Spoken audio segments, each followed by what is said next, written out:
बहुत समय पहले की बात है। बहुत बड़े जंगल में एक अमीर चिड़िया और एक गरीब चिड़िया रहा करती थी। अमीर चिड़िया को अपने सुंदर और अमीर होने पर बहुत ही ज़्यादा घमंड था। दूसरी ओर गरीब चिड़िया गरीब होते हुए भी दिल की बहुत ही अच्छी और ईमानदार थी।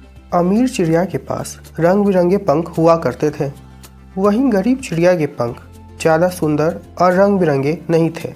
अमीर चिड़िया पेड़ों पर ना रहकर जंगल में एक बड़े से आलीशान घर में रहा करती थी। वहीं गरीब चिड़िया जंगल के अन्य पक्षियों की तरह पेड़ के ऊपर रहा करती थी। उसका घोंसला भी ऐसा था मानो जरा सी हवा चलते ही गिर पड़े। अमीर चिड़िया के पास खाना बनाने और घर के अन्य कामों के लिए एक नौकर था। वहीं दूसरी ओर गरीब चिड़िया अपना खाना स्वयं बनाती और घर का सारा काम भी किया करती। अमीर चिड़िया का बिस्तर भी पैसों से बना हुआ था। वहीं गरीब चिड़िया अपने घर के फर्श पर ही सो जाया करती। अमीर चिड़िया हमेशा सजने और संवरने के लिए मेकअप और लिपस्टिक लगाया करती। वहीं गरीब चिड़िया के लिए मेकअप तो दूर की बात है, घर पर आईना ना होने की वजह से वह अपना चेहरा नदी पर जाकर देखा करती। एक दिन गरीब चिड़िया अपने घोंसले के लिए कुछ सूखे पत्ते इकट्ठे कर रही थी।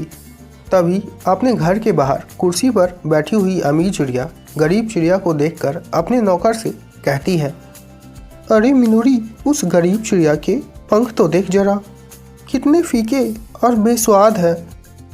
और मेरे पंखों को देख, कितने रंगीन और चमकीले हैं। इससे मेरी तुलना नहीं हो सकती। सच कहा मैडम, आपने सच कहा। आप भी अपनी किससे तुलना कर रही हैं? कहाँ आप और कहाँ ये?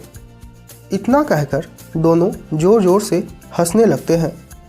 गरीब चिड़िया यह सब बिना कुछ कहे चुपचाप सुन लेती है और अपने घर की ओर चली जाती है।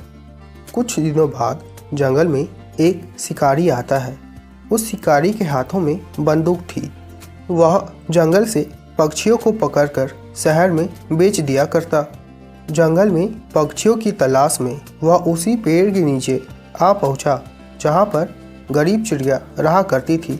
वहां पहुंचते ही उसे गरीब चिड़िया का घोंसला दिख जाता है और वह ऊपर चढ़ने का निर्णय करता है। उस शिकारी को गरीब चिड़िया के घर की ओर जाता देख अमीर चिड़िया बहुत ही खुश होती है और सोचती है कि अब उसे गरीब चिड़िया को नहीं देखना पड़ेगा, क्योंकि गरीब चिड़िया का घोंसला पेड़ के बहुत ऊपर था, इसीलिए शिकारी वहां तक नहीं पहुंच पाता है और हार मानकर वह उसी पेड़ के नीचे बैठ जाता है। तभी उसकी नज़र अमीर चिड़िया के घर के ऊपर पड़ती है। वह बिना समय गंवाए अमीर चिड़िया के घोंसले के अंदर हाथ डालकर उसे पकड़ लेता है और अपने साथ ले जाता है।